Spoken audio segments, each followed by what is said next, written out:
Welcome to Kannan info Tamil. நம்ம இன்னைக்கு என்ன டாபிக் பார்க்க போறோம் அப்படின்னா, சமீப காலங்கள்ல சீனாவுடைய செயல்பாடுகள் இந்தியாவுக்கு எல்லை பகுதிகளில் மிகப்பெரிய பிரச்சனைகளை கொடுத்து வந்துகிட்டு இருக்கு. அது மட்டும் இல்லாம சீனா தன்னுடைய விமானப்படை மற்றும் கடற்படைய மிகப்பெரிய அளவுல மாடர்னைஸ் செஞ்சு வந்துகிட்டு இருக்காங்க. அடுத்த 10 வருடங்கள்ல இந்தியா தன்னுடைய கடற்படை மற்றும் விமானப்படைய மிகப்பெரிய அளவுல விரிவுபடுத்தலன்னா சீன கடற்படை மற்றும் விமானப்படை இந்தியாவை ஓவர்டேக் செஞ்சிடும். அப்படி செஞ்சுட்டா இந்தியாவால எல்லையில சீனாவை வலிமையா எதிர்க்க முடியாது. இதன் காரணமா அருணாச்சல் பிரதேஷ், லடாக் போன்ற இடங்கள்ல இந்தியா மிகப்பெரிய பிரச்சனைகளை சந்திக்க வேண்டியது இருக்கும். இதை கவுண்டர் செய்வதற்கு இந்தியா அடுத்த 10 வருடங்கள்ல என்ன திட்டங்களை வச்சிருக்காங்க, இதன் மூலமா சீனாவை எப்படி கவுண்டர் செய்ய முடியும் அப்படிங்கிறது குறித்து இந்த வீடியோல பார்க்கலாம். சீனா தன்னுடைய முப்படைகளை சமீப காலத்துல மிகப்பெரிய அளவுல விரிவுபடுத்தி வந்துகிட்டு இருக்காங்க. அதுவும் குறிப்பா தன்னுடைய விமானப்படையை விரிவுபடுத்துவதற்கு சீனா அதிக முனைப்பு காட்டி வந்துகிட்டு இருக்காங்க. சமீபத்தில் வெளிவந்த ஒரு ரிப்போர்ட்ல சீனா 2035 வருடத்துக்குள் 1000 J-20 5th generation fighter jet விமானங்களை தங்கள் படையில் இணைக்க இருப்பதா செய்திகள் வெளிவந்திருக்கு. அப்படி 2035 வருடத்துக்குள்ள சீனா 1000 J-20 5th generation fighter jet விமானங்களை தங்கள் படையில இணைச்சிட்டாங்கன்னா இந்த பிராந்தியத்தோட ஏர் பவர் சுப்பீரியாரிட்டியில மிகப்பெரிய மாற்றங்கள் நிகழும். சீன விமானப்படையை இந்த பகுதியில யாராலும் தோற்கடிக்க முடியாது. J-20 5th generation fighter jet விமான ப்ரொடக்ஷனை அதிகப்படுத்துவதற்கு சீனா மிகப்பெரிய அளவுல ஃபேக்டரிகளை டெவலப் செய்து வருவதா செய்திகள் வெளிவந்திருக்கு. தற்போதைய நிலையில ஒரு வருடத்துக்கு 40 முதல் 50 J-20 விமானங்களை தயாரிக்க முடியும். ஆனா சீனா புதிதாக உருவாக்கக்கூடிய ஃபெசிலிட்டிகளை கொண்டு ஒரு வருடத்துக்கு 120 J-20 விமானங்களை உருவாக்குவதற்கு திட்டமிட்டிருக்காங்க. அப்படி சீனா செஞ்சாங்கன்னா 2035 வருடத்துக்குள் 1000 J-20 விமானங்களை அவங்களால தங்கள் விமானப்படையில் இணைக்க முடியும். சீனாவின் J-20 விமானம் அமெரிக்காவின் F-20 ராப்டர் விமானம் போன்ற ஒரு விமானம் அப்படின்னு சொல்லப்படுது. J-20 விமானத்துல அதிநவீன ஸ்டெல்த் தொழில்நுட்பம், சொபிஸ்டிகேட்டட் ஏவியானிக்ஸ், அதிநவீன ஆயுதங்கள் போன்றவை இணைக்கப்பட்டிருக்கு. அது மட்டும் இல்லாம சீனாவின் J-20 விமானத்தோட கேப்பபிலிட்டிஸ சீனா ரொம்ப ரகசியமா வச்சிருக்காங்க. இதன் காரணமா அந்த விமானம் ஒரு யுத்த களத்துல எப்படி செயல்படும் அப்படிங்கறத எதிரிகளால கணிக்க முடியாது. தற்போதைய நிலையில இந்திய எல்லையில இருந்து 150 கிலோமீட்டர் தூரத்துல 6 J-20 விமானங்களை சீனா நிறுத்தி வச்சிருக்காங்க. சிக்கிம் மாநில எல்லைக்கு அருகில் சீனாவின் 6 J-20 விமானங்கள் நிறுத்தி வைக்கப்பட்டிருக்கு. சீனா இந்திய எல்லையில இருந்து 150 கிலோமீட்டர் தூரத்துல J-20 விமானங்களை நிறுத்தி வச்சிருப்பது இந்தியாவுக்கு ஒரு அச்சுறுத்தலா பார்க்கப்படுது. இதன் காரணமா இந்தியா தன்னுடைய 5th ஜெனரேஷன் ஃபைட்டர் ஜெட் விமான ப்ராஜெக்டான AMCA ப்ராஜெக்ட வேகப்படுத்த வேண்டிய கட்டாயத்துக்கு உள்ளாயிருக்காங்க. நிறைய மேற்கத்திய ஊடகங்கள் சீனாவின் J-20 விமானம் ஒரு உண்மையான 5th ஜெனரேஷன் ஃபைட்டர் ஜெட் விமானம் கிடையாது, அதுல பல குறைகள் இருக்கு அப்படின்னு சொல்றாங்க. அது மட்டும் இல்லாம ஒரு 5th ஜெனரேஷன் ஃபைட்டர் ஜெட் விமானத்திற்கு தேவையான ஹை த்ரஸ்ட் இன்ஜின் J-20 விமானத்துல கிடையாது அப்படின்னு சொல்றாங்க. என்ன இருந்தாலும் ஒரு 5th ஜெனரேஷன் ஃபைட்டர் ஜெட் விமானத்தை வெற்றிகரமா டெவலப் செய்து தன்னுடைய விமானப்படையில் இணைச்சிருக்க முதல் ஆசிய நாடா சீனா இருக்காங்க. வரக்கூடிய 10 வருடங்கள் இந்திய விமானப்படைக்கு ரொம்ப குரூஷியலான பீரியடா பார்க்கப்படுது. ஏன்னா சீனா தன்னுடைய விமானப்படையின் வலிமையை மிகப்பெரிய அளவுல அதிகரிக்கிறாங்க. இத கவுண்டர் செய்யணும்னா இந்தியா வெளிநாடுகள்ல இருந்து விமானங்களை வாங்கி படையில் இணைச்சா மட்டும் காணாது. AMCA போன்ற உள்நாட்டு விமான டெவலப்மெண்ட் ப்ராஜெக்டுகளை அதிவேகமா முடிக்க வேண்டிய கட்டாயத்துல இப்போ இந்தியா வந்திருக்காங்க.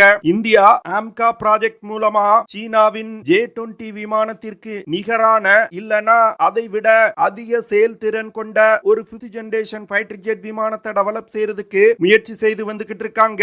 சமீபத்துல cabinet committee on security AMCA ப்ராஜெக்டுக்கு ஒப்புதல் கொடுத்திருக்காங்க. இதன் மூலமா ஆம்கா விமானத்தோட புரோட்டோடைப்புகளை உருவாக்குவதற்கு ஏரோநாட்டிக்கல் டெவலப்மெண்ட் எஸ்டாப்லிஷ்மெண்ட் நிறுவனம் முயற்சி செய்து வந்துகிட்டு இருக்காங்க. AMCA 5th generation fighter jet விமானத்தை உருவாக்குறதுல இந்தியா சில சேலஞ்சஸ் ஃபேஸ் பண்ணி வந்துகிட்டு இருக்காங்க. குறிப்பா சொல்லணும்னா ஹை த்ரஸ்ட் கொண்ட விமான இன்ஜினை உருவாக்குவது, AESA ரடார்களை தயாரிப்பது, அதிநவீன எலக்ட்ரானிக் வார்ஃபேர் சிஸ்டங்களை உருவாக்குவது போன்ற சில முக்கியமான விஷயங்கள்ல இந்தியா பின்தங்கி இருக்காங்க. இதை சமாளிப்பதற்கு ஆம்கா திட்டத்தை சில வெளிநாட்டு நிறுவனங்களுடன் இணைந்து இந்தியா செய்வதற்கு வாய்ப்பு இருப்பதா செய்திகள் வெளிவந்திருக்கு. என்ன பொறுத்தமட்டில் விமான இன்ஜின் தயாரிப்புல மட்டும்தான் இந்தியா பின்தங்கி இருக்காங்க. ரடார்களை உருவாக்குவது, எலக்ட்ரானிக் வார்ஃபேர் சிஸ்டங்களை உருவாக்குவதிலெல்லாம் இந்தியா ஒரு முன்னேறிய நிலையில தான் இருக்காங்க. அதனால விமான இன்ஜினை இந்தியால உருவாக்குவதற்கான திட்டங்களை இந்தியா வகுத்து செயல்பட்டால் கூடிய விரைவில் ஒரு ஹை த்ரஸ்ட் இன்ஜினை இந்தியாலே தயாரிக்க முடியும். இந்தியா உருவாக்கும் AMCA 5th generation fighter jet விமானத்துல 6th ஜெனரேஷன் விமானங்கள்ல இருக்கக்கூடிய சில தொழில்நுட்பங்களை இணைப்பதற்கு இந்தியா திட்டமிட்டிருக்காங்க. அதனால ஆம்கா விமானம் ஒரு 5+ ஜெனரேஷன் விமானமா உருவாவதற்கு வாய்ப்பு இருக்கு. சீனாவை கவுண்டர் செய்வதற்கு இந்தியா கையில் எடுத்திருக்கக்கூடிய இரண்டாவது விமான திட்டம் தேஜஸ் MK2 விமான ப்ராஜெக்ட். ஏற்கனவே இந்திய விமானப்படையில LCA தேஜஸ் MK1 மற்றும் MK1A விமானங்கள் பயன்பாட்டில் இருந்து வருது. ஆனா இந்த தேஜஸ் MK2 விமான ப்ராஜெக்ட் அந்த விமானங்கள்ல இருந்து முற்றிலும் வேறுபட்டது. இந்த திட்டத்தின் மூலமா ஒரு medium weight multi role fighter jet விமானத்தை இந்தியா உருவாக்க போறாங்க. குறிப்பா சொல்லணும்னா தேஜஸ் MK2 விமானம் தற்போது இந்திய விமானப்படையில் பயன்பாட்டில் உள்ள ரஃபேல் போர் விமானங்களுக்கு நிகரான ஒரு போர் விமானமா இந்தியா உருவாக்க திட்டமிட்டிருக்காங்க. தேஜஸ் MK2 விமானம் தற்போது இந்திய விமானப்படையில் பயன்பாட்டில் உள்ள ஜாகுவார், மிராஜ் 2000, MiG-29 போன்ற விமானங்களை ரீப்ளேஸ் செய்வதற்கு இந்தியா உருவாக்குறாங்க. தேஜஸ் MK2 விமானத்துல 90% பாகங்களை இந்தியாவிலே தயாரிப்பதற்கு திட்டமிடப்பட்டிருக்கு. இதனால இந்த விமானத்தை உருவாக்க ஆகும் செலவும் மிகவும் குறைவாக தான் இருக்கும். தேஜஸ் MK2 விமான ப்ராஜெக்டுக்கும் கேபினெட் கமிட்டி ஆன் செக்யூரிட்டி ஒப்புதல் கொடுத்திருக்காங்க. தேஜஸ் MK2 விமானத்தை 2026 வருடத்துக்குள் உருவாக்கி அதோட முதல் பறத்தல நடத்துவதற்கு இந்தியா திட்டமிட்டிருக்காங்க. தேஜஸ் MK2 மற்றும் ஆம்கா MK1 விமானத்துல GE நிறுவனத்தால் தயாரிக்கப்படும் F414 இன்ஜின் பயன்படுத்தப்பட உள்ளது. இதற்கான ஒப்பந்தம் அமெரிக்காவுடன் போடப்பட்டிருக்கு. இதனால இந்த ரெண்டு ப்ராஜெக்டுகளையும் இந்தியா அதிவேகமா டெவலப் செய்து முடிப்பாங்க அப்படின்னு எதிர்பார்க்கப்படுது. அடுத்த 10 வருடங்கள்ல இந்திய விமானப்படை 1000 J-20 விமானங்களை எதிர்த்து போராடக்கூடிய வல்லமை பெற்ற விமானப்படையா உருவெடுத்திருக்கணும். அப்படி உருவெடுப்பதற்கு ஆம்கா மற்றும் தேஜஸ் MK2 விமான ப்ராஜெக்ட் ரொம்பவும் முக்கியமானது. அடுத்து தற்போதைய நிலையில உலகின் மிகப்பெரிய கடற்படைனா அது சீன கடற்படை தான். ஆனா உலகின் வலிமையான கடற்படை அப்படின்னு பார்த்தா அமெரிக்க கடற்படை தான் முதல் இடத்துல இருக்காங்க. அமெரிக்காவை கடற்படையின் வலிமையில முறியடிப்பதற்கு சீனா தன்னுடைய கடற்படைய மிகப்பெரிய அளவுல விரிவுபடுத்தி வந்துகிட்டு இருக்காங்க.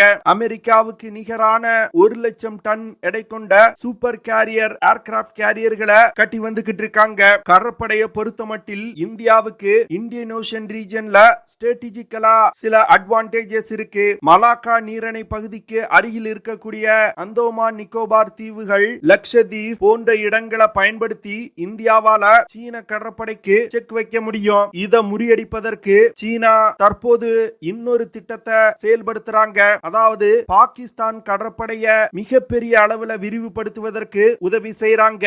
சமீபத்துல பாகிஸ்தான் கடற்படையில சீனாவில் டிசைன் செய்து தயாரிக்கப்பட்ட ஹேங்கர் கிளாஸ் சப்மரீன்களை இணைச்சிருக்காங்க. இந்த ஹேங்கர் கிளாஸ் சப்மரீன்கள் அதிநவீன நீர்மூழ்கி கப்பல் அப்படின்னு சொல்லப்படுது. இதை கவுண்டர் செய்வதற்கு இந்தியா ASW அப்படிங்கிற ஆன்டி சப்மரீன் வார்ஃபேர் மிசைல வெற்றிகரமா சோதனை செஞ்சாங்க. இந்த மிசைலை பயன்படுத்தி தொலை தூரத்துல உள்ள நீர்மூழ்கி கப்பல்களை இந்தியாவால தாக்கி அழிக்க முடியும். இந்தியா சீனாவிடமிருந்து எந்த ஒரு ஆயுதத்தையும் இறக்குமதி செய்யல. சீனா பாகிஸ்தானுக்கு தன்னுடைய மிலிட்டரி டெக்னாலஜியை கொடுத்து இந்த பிராந்தியத்துல ஒரு ஆர்ம் ரேஸ தொடங்கி வைக்கிறாங்க. பாகிஸ்தானுடைய முப்படைகள் பெருமளவுல சீன ஆயுதங்களை நம்பியே இருக்காங்க. பாகிஸ்தானுக்கு நீர்மூழ்கி கப்பல்களை கட்டி கொடுப்பது, பிரிகேட்ஸ் ரக போர்க்கப்பல்களை கொடுப்பது போன்ற பல விஷயங்களை செஞ்சு பாகிஸ்தான் கடற்படைய இந்த பகுதியில ஒரு வலிமையான கடற்படையா உருவாக்க முயற்சி செய்யறாங்க. இத இந்தியா கவுண்டர் செய்யணும்னா தன்னுடைய கடற்படைய மிகப்பெரிய அளவுல விரிவுபடுத்தணும். Stockholm international peace research institute அப்படிங்கிற அமைப்பு சவுத் ஏசியா ரீஜன்ல சீனா பாகிஸ்தானுக்கு ஆயுதங்களை மிகப்பெரிய அளவுல சப்ளை செய்யறாங்க. இதன் காரணமா இந்த பிராந்தியத்துல ஒரு ஆர்ம் ரேஸை உருவாக்குவதற்கு சீனா முயற்சி செய்வதா அந்த அமைப்பு குற்றம் சாட்டுறாங்க. இந்த விஷயங்களை கவுண்டர் செய்யும் விதமா இந்தியா தன்னுடைய கடற்படைய விரிவுபடுத்துவதற்கு தற்போது சில முக்கியமான திட்டங்களை செயல்படுத்த ஆரம்பிச்சிருக்காங்க. குறிப்பா சொல்லணும்னா அதிநவீன சப்மரீன்கள், மிகப்பெரிய ஏர்கிராப்ட் கேரியர்கள், ஆன்டி சப்மரீன் வார்ஃபேர் கேப்பபிலிட்டி போன்ற பல விஷயங்களை இந்தியா ஒருங்கிணைந்து டெவலப் செய்து வந்துகிட்டு இருக்காங்க. அடுத்த 10 வருடங்கள்ல இந்திய பெருங்கடல் பகுதியில ஒரு வலிமையான கடற்படையா இந்தியா இருக்கணும்னா இந்தியா தன்னுடைய கடற்படைய மிகப்பெரிய அளவுல விரிவுபடுத்தி இருக்கணும். அந்த விஷயத்தை உணர்ந்து தற்போது இந்தியா கடற்படையை விரிவுபடுத்த ஆரம்பிச்சிருக்காங்க. சமீபத்தில் பேட்டி அளித்த திரு ராஜ்நாத் சிங் அவர்கள் இந்தியாவுக்கு குறைந்தது 5 முதல் 6 விமானம் தாங்கி போர்க்கப்பல்களாது தேவை அப்படின்னு சொல்லியிருந்தாரு. இதுல இருந்து இந்திய கடற்படையோட கேப்பபிலிட்டிய அதிகப்படுத்துவதற்கு இந்திய அரசாங்கம் முனைப்போடு இருப்பது ரொம்ப தெளிவா தெரியுது. இந்தியா ஒரே நேரத்துல விமானப்படை மற்றும் கடற்படைய மிகப்பெரிய அளவுல மாடர்னைஸ் செய்ய வேண்டிய கட்டாயம் தற்போது ஏற்பட்டிருக்கு. அடுத்த 10 வருடங்களை இந்தியா மிஸ் பண்ணிட்டாங்கன்னா வரும் காலத்துல பல பிரச்சனைகளை சீனா மற்றும் பாகிஸ்தானிடமிருந்து சந்திக்க வேண்டியது இருக்கும். இதை உணர்ந்துதான் தற்போது அனைத்து ஆயுதங்களையும் இந்தியாவில் தயாரிப்பதற்கு இந்தியா முயற்சி செய்து வந்துகிட்டு இருக்காங்க. ஓகே ஃப்ரெண்ட்ஸ், நம்ம வீடியோவோட நிறைவு பகுதிக்கு வந்துட்டோம். இதெல்லாம் தான் நான் உங்ககிட்ட ஷேர் பண்ணணும் அப்படின்னு நினைச்ச விஷயங்கள். ஐ ஹோப் நான் ஷேர் பண்ண விஷயங்கள் உங்களுக்கு பிடிச்சிருக்கும்னு நினைக்கிறேன். அப்படி பிடிச்சிருந்துச்சுன்னா ஷேர் பண்ணுங்க, லைக் பண்ணுங்க, கமெண்ட் பண்ணுங்க, மறக்காம நம்ம சேனலுக்கு சப்ஸ்கிரைப் பண்ணுங்க. See you in the next video. Jai Hind.